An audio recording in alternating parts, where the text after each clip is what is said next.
नमस्कार।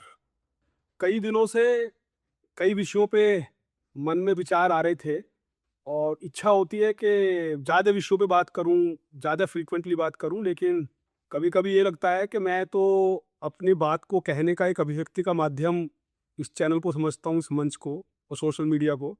लेकिन कुछ विषयों पे कभी-कभी ऐसी मर्यादाएँ होती हैं कि हमारा एक, चूँकि यूनिफ़ॉर्म सर्विसेज़ से रिटायर हुए हैं, तो उसमें एक मर्यादा वाला एक सामने आ जाता है। मन तो काफ़ी करता है कई विषयों पे बोलने के लिए।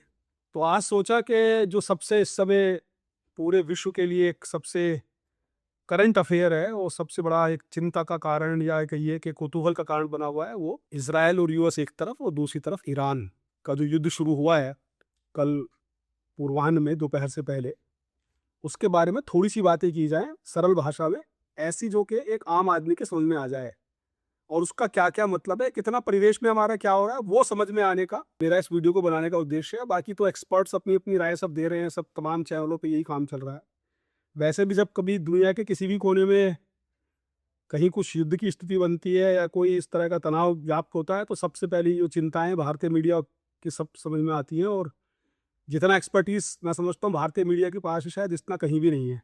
ख़ैर, मुझे जो समझ में आया, जितना मेरा बैकग्राउंड है, जितना मैं स्टडी करता रहता हूँ चीज़ों को, जितना इसको मैंने स्टडी किया पिछले काफ़ी दिनों से, जब से बिल्डअप शुरू हुआ, तो मैं उस पे बात करूँगा। सबसे पहली बात, स्ट्राइक शुरू हो गई और अमेरिका ने एक साथ मिलके स्ट्राइक शुरू की। ये सब एक्सपेक्टेड था। बिल्डअप चल रहा था बहुत दिन से। यूएस नेवल फोर्सेस का लगातार मूवमेंट चल रहा था अरेबियन सी में और उसके आसपास, उसको घेरा जा रहा था ईरान को। एक चीज़ केवल हुई कि युद्ध शुरू होने से एक अनिश्चितता समाप्त हो गई, एक अनसर्टेनिटी समाप्त हो गई कि युद्ध कब होगा। वो हुआ और अभी 2 दिन पहले ही प्रेसिडेंट ट्रंप का बयान आया था कि 10-15 दिन और लगेंगे, लेकिन उन्होंने, जैसा होता है युद्ध की रणनीति में, अचानक से ही किया। और अचानक से किया और बहुत सटीक तरीके से किया। और उसमें युद्ध के पहले चरण में ही जो सुप्रीम लीडर थे, कहूँगा अब मैं, ईरान के खामेनेई, उनकी मृत्यु हो गई और उनके साथ-साथ करीब बताया जा रहा है 30-40 सीनियर ऑफिशियल्स की, जिनमें आर्मी के कमांडर्स ज़्यादा हैं, उनकी भी मौत हो गई। तो एक तो विषय ये है कि कितनी सटीकता के साथ ये हमला हुआ। ये इनफैक्ट सटीकता की जो महारत है ना, ये वाली, कि सटीक हमला करना और पिन पॉइंटेड प्रिसिशन के साथ हमला करना, ये इज़राइल की महारत है। मेरा अपना मानना है कि शायद इतनी महारत तो अमेरिका को भी नहीं है। इसीलिए अमेरिका को बार-बार इज़राइल की ज़रूरत पड़ती है जब कभी उसको इस तरह के ऑपरेशंस को लॉन्च करना पड़ता है। अमेरिका वैसे बहुत बड़ी ताकत है उसके सामने, लेकिन कुछ एक होता है ना, कुछ विषय में जैसे किसी किसी एक व्यक्ति की महारत हासिल होती है, तो ऐसे सटीक हमले प्रिसाइज अटैक करने में, प्रिसिशन के साथ करने में, जो इज़राइल ने जो विशेषज्ञता प्राप्त की है, वो किसी पे भी नहीं है पूरे दुनिया में। अभी कुछ दिन पहले, कुछ महीने पहले कतर में इन्होंने ऐसे ही किया था। हमास का एक मीटिंग चल रही थी, उसमें पूरी टॉप लीडरशिप की सारी वाइप ऑफ कर दिया गया था। तो जो पिन पॉइंट हम लोगों ने भी किया था अभी ओपी सिंदूर में लास्ट ईयर, तो जो हम लोगों ने वहाँ आतंकवादियों के अड्डे वड्डे तबाह किए, वो सब किया, वो बहुत प्रिसाइज अटैक था। और हम वहां तक पहुंच गए थे, नूर खान एयरबेस बेस तक, जहाँ पर बताया जाता है कि कुछ परमाणु हथियार भी रखे हुए थे। तो वो प्रिसाइज अटैक वाली कैटेगरी में आता। तो एक तो यह अनिश्चितता समाप्त हो गई और युद्ध शुरू हो गया है। खामने की मृत्यु हो गई, ये भी हो गया। रेजीम चेंज इसका पर्पज है। अमेरिका का पर्पज क्या है? अमेरिका का पर्पज बहुत सिंपल है। अमेरिका दुनिया का दादा है और समझता भी है अपने को, वास्तव में सुपर पावर है। तो जो रेजीम उसकी मनमर्जी के मुताबिक काम नहीं करती, उसको परिवर्तित कर देता है। अब परिवर्तित करने के उसके कई तरीके हैं। डीप स्टेट भी काम करता है, कहीं कहीं इकोसिस्टम को भड़का के, फुसला के, कहीं कोई रिवोल्ट करा दिया, कहीं असंतोष करा के, जैसे श्रीलंका में कराया, नेपाल में हुआ था, बांग्लादेश में हुआ था। ये आसपास वाले, हमारे यहाँ विपक्ष वाले बोलते भी रहते हैं कभी-कभी कि भारत में भी जैन जी और इस तरह की बातें करते रहते हैं, उल-जलूल। तो वैसी चीज़ों को भड़का के भी एक तरीका है। एक तरीका पॉलिटिकल भी है कि डिफेक्शन करा के एमपीज़ को कुछ अपना इधर से उधर, उधर से इधर, ये सब करा के। उनकी सीआईए जो डीप स्टेट है, वो यही काम करती रहती है पूरी दुनिया का, यही सब हरकतें करते रहते हैं वो। जब ये सारे काम नहीं करते, तो फिर वो जो अंतिम तरीका है यूज़ ऑफ फोर्स, वैसे भी करते हैं। अभी से वेनेजुएला में देखा होगा आपने, वहाँ मादुरो को उठा लिया, उसको लेके हमारा रेजीम चेंज हो गया। अब ये हो गया ईरान का, वो मारे गए, कोई दूसरा आएगा, मुझे नहीं लगता कि वो भी शायद कुछ हो पाएगा, टिक पाएगा। और जो अमेरिका की मर्जी का वहाँ शासक होगा, वही फिर कुछ दिनों बाद आपको दिखेगा कि वो बैठ गए हैं। तो रेजीम चेंज इसका मकसद था, वो करीब करीब सफल हो जाएंगे। हमले की सटीकता के बारे में मैंने बात की, ये एक सीखने का विषय है, समझने की बात है, चर्चा करनी चाहिए। मुझे लगता है कि युद्ध जल्दी खत्म हो जाएगा, क्योंकि स्ट्रेट ऑफ हॉर्मुज़ ईरान ने ब्लॉक की है, जहाँ से कि ऑयल क्राइसिस पूरी दुनिया में होनी शुरू हो गई है और वो अमेरिका बहुत दिन तक अफ़ोर्ड नहीं करेगा। और अगला स्टेप ये होने वाला है कि बहुत एक भयावह आक्रमण एक और होगा ईरान के ऊपर, जिसमें उसको और ज़्यादा क्रिपल कर दिया जाएगा और उसकी ये कैपेसिटी इनकैपेसिटेट कर दिया जाएगा, ये कैपेसिटी कि वो हॉर्मुज़ को ब्लॉक कर सके, वही समाप्त कर दी जाएगी। क्योंकि महंगा तेल अमेरिका के हित में नहीं है, किसी के पूरे वर्ल्ड की इकोनॉमी के हित में नहीं है, अमेरिका को भी दिक्कत होती है उससे। हाँ, एक चीज़ ज़रूर है कि जो ईरान भी रिटेलिएट कर रहा है, उसने क्या किया है, अभी यूएस को सीधे तो उसकी इनफैक्ट मुझे कहना चाहिए औकात नहीं है कि सीधे यूएस को चैलेंज कर सके, तो थोड़ा बहुत उसने इज़राइल पे हमले किए हैं। और जो यूएस के बेसिस हैं अरब वर्ल्ड में, जो 7, 8, 10 कंट्रीज़ उसके आस-पास की अगल-बगल की हैं, उनके जो बेसिस थे उसको थोड़ा बहुत उसने मिसाइल वगैरह मार के कुछ नुकसान पहुँचाया है। मुझे लगता है कि यही शायद उसका टारगेट भी होगा, यही उसकी क्षमता है फिलहाल जो लग रहा है, कि वो जितना भी हो सके उन यूएस बेसिस को नुकसान पहुँचा के एक अपना कहिए कि क्रेडिबिलिटी वो एस्टैब्लिश या रिस्टोर कर सकता है अरब वर्ल्ड में। और कोई तरीका उसके पास अब नहीं है। बहुत फ़र्क है, ताकत में बहुत फ़र्क है। तो मैं समझता हूँ कि जितना लंबा ये खींचेगा उतना ही ईरान के लिए सुसाइडल होता चला जाएगा और ये शायद अमेरिका चाहेगा भी नहीं इस तरह का। अब इंडिया ने वैसे भी एक पूरे दुनिया के सामने उदाहरण प्रस्तुत कर दिया है ऑपरेशन सिंदूर को, अपनी मर्ज़ी से शुरू किया, अपनी मर्ज़ी से ख़त्म किया 3 दिन में। ज़्यादा लंबा जो ड्रैग वॉर होती है वो फिर सबके लिए नुकसानदेह होती है। तो एक तो ये वाली बात होगी कि अनिश्चितता समाप्त हुई, ये काम हो गया। अब सवाल है कि इसके मतलब क्या है, मीनिंग क्या है? थोड़ी बातें करते हैं। सबसे पहले अमेरिका के लिए, जैसे ये आए थे, इन्होंने अपना प्रेसिडेंट ट्रंप ने, डोनाल्ड ट्रंप जब ये चुनाव का प्रचार कर रहे थे, तभी इन्होंने कहा था कि जो इनका टैगलाइन होगी, जो इनका उद्देश्य वाक्य होगा, वो होगा MAGA, मागा, मेक अमेरिका ग्रेट अगेन। तो जो मागा के बारे में वहाँ के लोगों ने मागा को मानते हुए इनको ओवरवेलमिंगली सपोर्ट किया और बहुत अच्छी मेजोरिटी से प्रेसिडेंट बने थे। उस सोच को मजबूती मिलेगी कि नहीं, ये अमेरिका में दम है, अमेरिका में दम है और अमेरिका अपने आप को सुपर पावर सिद्ध करने में और स्थापित करने में और ये बताने में कि वो अकेली सुपर पावर है। हम कितनी भी बात कर लें बाइपोलर, मल्टीपोलर वर्ल्ड की, जो भी मतलब बातें करते हैं वो सुनने में अच्छी लगती है किसी वैश्विक मंचों से बात करने में, लेकिन जो प्रैक्टिकल है वो यही है कि वो अकेला सुपर पावर मिलिटरीली और इकोनॉमिकली भी है, लेकिन मिलिटरीली तो काफ़ी गैप है बाकी सब में उसमें। आने वाले 20-25 सालों के लिए, 30 सालों के लिए वो अब उसने अपने आप को अमेरिका ने स्थापित कर दिया है कि वो जब चाहे, जैसे चाहे, जहाँ चाहे दुनिया में स्ट्राइक कर सकता है और अपनी मर्जी की चीज़ें करा सकता है। पब्लिक में जो थोड़ा-सा पॉपुलैरिटी कम हुई थी, ट्रंप का जो ये सब टैरिफ-वैरिफ का जो तमाशा चलता रहा 1 सवा साल से, उसको लेके वो जो थोड़ा नुकसान हुआ, महँगाई हुई और कुछ दिक्कतें हुई, तो वो जो पॉपुलैरिटी और उनकी अप्रूवल रेटिंग गिर रही थी, वो वापस रिबाउंड करेगी, जंप करेगी डेफिनिटली। मिड टर्म इलेक्शन होने हैं, मिड टर्म पोल वहाँ पे होना है, ये सबको मालूम है। उसमें इनको डेफिनेट फ़ायदा होगा। जो बड़े पॉलिटिशियंस होते हैं, बड़े राष्ट्रों के राष्ट्राध्यक्ष होते हैं, इनके बहुत सारे ऑब्जेक्टिव्स होते हैं। ये सारे के सारे ऑब्जेक्टिव एक साथ मीट आउट हो जाएँगे कि जो उनका पर्सनल पॉलिटिकल ऑब्जेक्टिव है, चुनाव में जीत हासिल करना, उसमें भी फ़ायदा मिलेगा उनको। क्योंकि जब इस तरह का होता है ना कि वैसे भी क्या था कि खामेनेई जो थे और ईरान, खामेनेई के अंडर जो ईरान चल रहा था, उसको लेके चूँकि वो बहुत उसमें फंडामेंटलिज़्म के बहुत आरोप लगते रहे और फंडामेंटलिज़्म को यूएस सोसाइटी पसंद नहीं करती। तो यूएस सोसाइटी में वैसे भी इनके खिलाफ खामेनेई को लेके बहुत आक्रोश था। और ख़ासकर जो कुछ साल पहले जो वुमेन का एक एजिटेशन हुआ था, वुमेन लिब को लेके और वो सब लेके, और अभी भी हाल में जो छात्रों का कुछ महीने पहले ही चल रहा था वहाँ पे सब। तो अमेरिका में इसको लेके काफ़ी जश्न जैसा माहौल है। तो ये निश्चित रूप से जो जश्न जैसा माहौल है, मतलब ट्रंप के लिए अप्रूवल बढ़ने का काम करेगा। तो ये यूएस पब्लिक और मिड टर्म इलेक्शन की बात होगी। सुपर पावर 20-25 साल मुझे लगता है, मेरा अपना आकलन है कि अब ये बहुत बड़ा गैप बनाते चले जाएँगे। जहाँ तक रशिया चाइना की बात है, ठीक है, इकोनॉमिकली चाइना नंबर 2 होगा, लेकिन मिलिटरीली अभी बहुत गैप है। और दूसरी बात क्या है कि चाइना का जो है ना, वो अड़ोस-पड़ोस में ज़्यादा प्रॉब्लम है।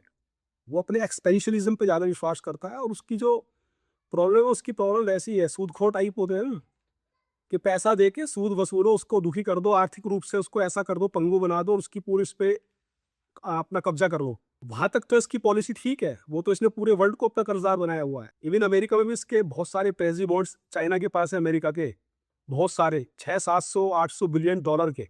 और जिस दिन चाइना चाहे अमेरिका को आर्थिक रूप से बहुत बड़ी नुकसान पहुंचा सकता है। वो कैपेसिटी है, लेकिन मिलिटरीली बहुत वीक है। ये अपने पड़ोसियों को दुखी करने के अलावा, जो मुझे लगता है मिलिटरीली अभी ये रीजनल पावर की स्थिति में है, कि हमें दुखी कर लिया, अगल बगल के नेपाल भूटान उनको धमकी दे दी, ये सब कर लिया, ये सब करता रहता है। बाकी मुझे लगता नहीं कि साथ ही साथ रशिया का भी यही हाल है। जब यूएसएसआर था बहुत बड़ा, तो तब काफी ताकत थी। 1971 के युद्ध में तो उसने खुल के हमें सपोर्ट किया और बाकायदा अच्छा मुचैटा लिया था अमेरिका के साथ। लेकिन आज वो ऐसे हालात हो गए कि वैसी स्थिति में नहीं है। एक तो पिछले 20-30 सालों में उसकी आर्थिक स्थिति काफी कमजोर हुई है, अब जाके थोड़ा संभलना शुरू हुआ है। तो अब उसका यूक्रेन गले पड़ गया है, अब वो यूक्रेन में उलझा हुआ है। आज अभी सिंदूर हुआ था, तो उसमें ओपी सिंदूर में भी रशिया ने बहुत क्लियरली हमें सपोर्ट नहीं किया था। ये अलग बात है कि हम कहते रहते हैं कि हमारा टाइम टेस्टेड फ्रेंड है, वो सही है, जब जब हुआ है जरूरत पड़ी किया है। वो टाइम टेस्टेड फ्रेंड तो है ही है, उसके साथ साथ तो हमारा टाइम टेस्टेड आर्म सप्लायर है। क्योंकि अभी भी पहले कभी तो 70-80% आर्म्स टोटल जो हमारे होते थे, आर्मामेंट जो हमारा था वो उनका था सप्लाई किया हुआ। अभी भी करीब 36 से 38% रशिया का आर्मामेंट हमारे पास है पूरा। आर्मी, एयरफोर्स, नेवी सबको मिला लें अगर हम, वो हमें सप्लाई करता है, नो डाउट हमें उसका ज़रूरत है। और हमारा वीटो उसका जो उसके पास है वो हमारे बहुत काम आता है, सारी बातें अपनी। लेकिन मैं कहना ये चाह रहा हूँ कि उन दोनों ने अपने आप को एक्सपोज कर दिया कि उनकी लिमिटेड इंटरवेंशनल कैपेबिलिटी है। उनकी ऐसी स्थिति नहीं है कि अमेरिका कुछ भी करेगा और वो उसको किसी हद तक जाकर रोक लेंगे। हाँ, इतना ज़रूर है कि ऐसा लगता है कभी-कभी कि मतलब वो किसी को और के बिहाफ पे मुचैटा लेने की स्थिति में नहीं है। कहना मैं ये चाह रहा हूँ। इतना ज़रूर है कि कभी-कभी मुझे लगता है कि ऐसा तो नहीं कि कहीं उन्होंने आपस में मैच फिक्सिंग कर ली हो, कि भाई डोनाल्ड ट्रम्प ने कहा कि ठीक है, हम अपना यहाँ जो मर्ज़ी करेंगे मिडल ईस्ट में और इसमें, और आप अपना ठीक है यूक्रेन में करते रहिए। चूँकि आप देख रहे होंगे इधर यूएस ने यूक्रेन में इंटरेस्ट लेना एकदम बंद कर दिया है।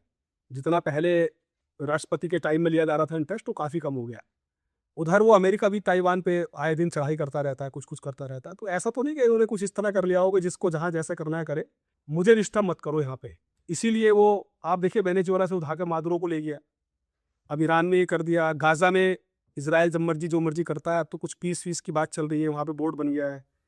ग्रीनलैंड की बात वो कर ही रहा था, वो तो कुछ यूरोप पे चूँकि जब आँखें दिखाई तो तब शायद कुछ शांत हुआ।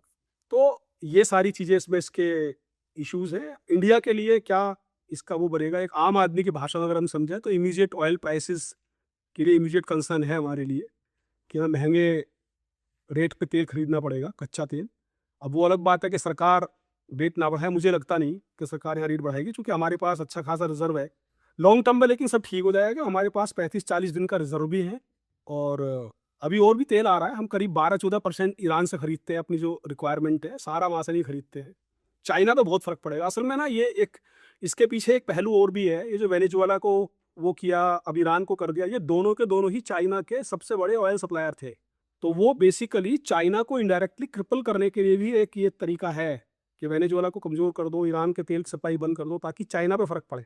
मुझे तो ये लग रहा है कि हमारा जो रशिया से तेल कुछ कम हुआ था खरीदना, वो वापस हम उतना ही खरीदना शुरू कर देंगे। और खुद अमेरिका ही कहेगा, जब रेट्स बढ़ेंगे तो अमेरिका, जिससे पहले अमेरिका ने कहा था रेट्स को डाउन रखने के लिए कि आप खरीद सकते हैं, वैसे ही शायद मुझे लग रहा है कि फिर वो कहेगा अमेरिका कि ठीक है, आप जाके रशिया से ऑयल खरीद लीजिए। और इसको ऊपर से वो सब बातें चलती रहेंगी कि टैरिफ हो जाएगा, सैंक्शंस हो जाएगी, लेकिन बैक चैनल में ये चीज़ें सेटल हो जाएंगी। और हमें ज़्यादा, मुझे लगता है कि थोड़ा-सा इमीडिएट इश्यू है, लेकिन ज़्यादा चिंता का बड़ा कोई लॉन्ग टर्म इश्यू नहीं होना चाहिए। दूसरी बात है कि आपने ये देखा होगा कि इंडिया ने अटैक को कंडेम नहीं किया है। वो तो अपना जो भारत की रणनीति है ना, विश्व शांति की, वसुधैव कुटुंबकम, शांत रहो, ठंडे हो जाओ, सब डायलॉग करो, डिप्लोमेसी करो, वो सब जयशंकर जी का चल रहा है। बातचीत कर रहे दोनों से, उनके फॉरेन मिनिस्टर से कॉल किया है, वो सब हो रहा है। लेकिन अटैक को कंडेम नहीं किया है।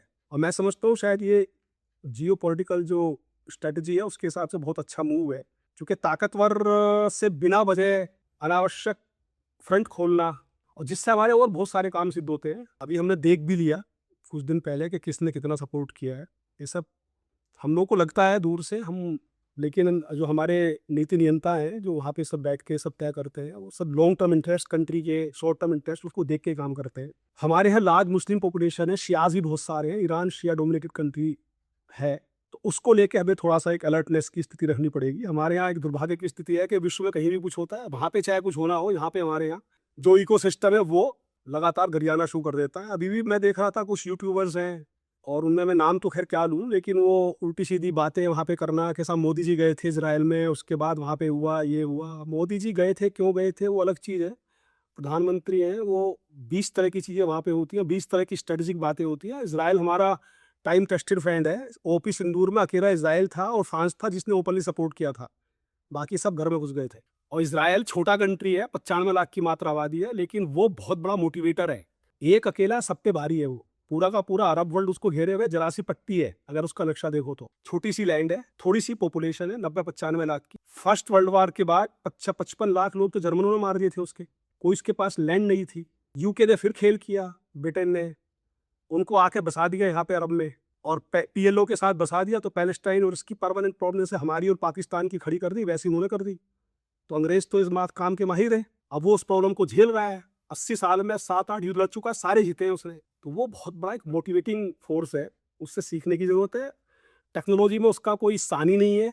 जो उसके पास तकनीक है, खासकर वॉर रिलेटेड तकनीक, एग्रीकल्चर में उसके पास बहुत कुछ है देने के लिए, हेल्थ में बहुत कुछ है देने के लिए। तो ठीक है, हम अपने फायदे का काम कर रहे हैं। अभी देखे ना कि सटीकता के साथ हमला करता है वो, उसकी मोसाद कितना परिटेटिव एक्शन करती है। तो जो इंटेलिजेंस शेयरिंग का ये हमारी एक समझौता ये भी हुआ है। कुछ समझौते ओपनली हुए हैं, कुछ बैकडोर होते हैं जिनके बारे में प्रेस में नहीं बताया जाता है। तो वो लगातार आप देख ही रहे होंगे इंडिया में क्या हो रहा है। अभी जर्मन प्रेसिडेंट आए थे, उससे पहले यूके के प्राइम मिनिस्टर आए थे पूरे 160 आदमी को लेके। फिर वो फ्रांस वाले आ गए प्रेसिडेंट, ब्राजील वाले आ गए, अभी आजकल कनाडा वाले चल रहे हैं यहीं पे। 3 महीने में 5-7 जो वर्ल्ड के टॉप लीडर्स हैं वो आ चुके हैं यहाँ पे। तो एक्सटर्नल फ्रंट पे तो हमारा बहुत अच्छा, मैं समझता हूँ कि जो घेराबंदी है वो काफ़ी अच्छे से चल रही है। डिफेंस एक्विजिशन भी बहुत अच्छा हो रहा है। जितनी क्षमता है हमारी, जो हमारी आर्थिक स्थिति है, जितना पैसा जेब में है, उसके हिसाब से मैं और भी बहुत सारे काम करने। अभी भी हम गरीब मुल्क ही हैं, लेकिन थोड़ा सा इंटरनल फ्रंट पे और इम्प्रूवमेंट करने की आवश्यकता है। ठीक है, नक्सलिज्म को हमने बहुत हद तक कंटेन कर लिया है। 31 मार्च की डेडलाइन है उसकी ख़त्म करने की। मुझे तो नहीं पता कि शायद हो पाएगा, नहीं हो पाएगा, क्योंकि एक आइडियोलॉजी, एक विचार है, उसको मारना बहुत कठिन काम होता है, विचार को मारना। लेकिन हाँ, डेफिनेटली बहुत अच्छे से कंटेन किया गया है उसको। और दूसरा, टेररिज्म पे भी काफ़ी हद तक जो उसका इंफ्रास्ट्रक्चर था उसको मजबूत करके, नेट ग्रिड, इंटेलिजेंस शेयरिंग, वो सारी चीज़ें की गई हैं। लेकिन और बहुत कुछ करने की आवश्यकता है, क्योंकि हमें जो प्रॉब्लम है ना, हमारा जो बड़ा चैलेंज है वो इंटरनल है। क्योंकि यहाँ जो इकोसिस्टम है, नक्सलिज्म जो बंदूक लेके जंगलों में घूम रहे हैं, वो तो आमने सामने दिख रहे हैं हमें। तो पुलिस उनसे मुकाबला कर सकती है, उनको डेसिमेट कर सकती है। लेकिन जो विचारधारा को लेके घूम रहे हैं, भड़काने का कोई मौका नहीं छोड़ते। अभी जो एआई समिट हुई थी उसमें शर्टलेस वो तमाशा जो किया, नंगा नाच, वो वैसा कोई मौका नहीं छोड़ते। और जिस तरह से यहाँ का विपक्ष का जो बड़ा हिस्सा अपने आप को जाने अनजाने उस विचारधारा के नजदीक लाता जा रहा है, वो एक ऐसा इशू है जो चिंता पैदा करता है। तो ये भारत के लिए एक सबक है। जो इको सिस्टम है, इसको हमें देखना पड़ेगा, तोड़ना पड़ेगा। बाकी जो रेडिकलाइजेशन है उसमें भी काफ़ी बातें हुई हैं। इसराइल दौरे के दौरान प्रधानमंत्री जी का जो इसराइल दौरा था, उसमें रेडिकलाइजेशन से वो भी परेशान है, वेस्टर्न वर्ल्ड भी परेशान है, हम भी परेशान हैं, हम भोगी भी है इसके। तो मैं समझता हूँ कि मोटी मोटी चीज़ें जो मैं बताना चाह रहा था, और एक आम श्रोता को जितना ज्ञान होना चाहिए कि अंतर्राष्ट्रीय फलक पे क्या क्या हो रहा है, अंतर्राष्ट्रीय कैनवस पे क्या क्या चल रहा है, मुझे उम्मीद है कि ये मेरा उद्देश्य पूरा होगा। आप इसको देखें, विचार करें, चर्चा करें, और अगर अच्छा लगे वीडियो तो इसको शेयर करिए, लाइक करिए। बहुत बहुत धन्यवाद। फिर मिलते हैं जल्दी। जय हिंद।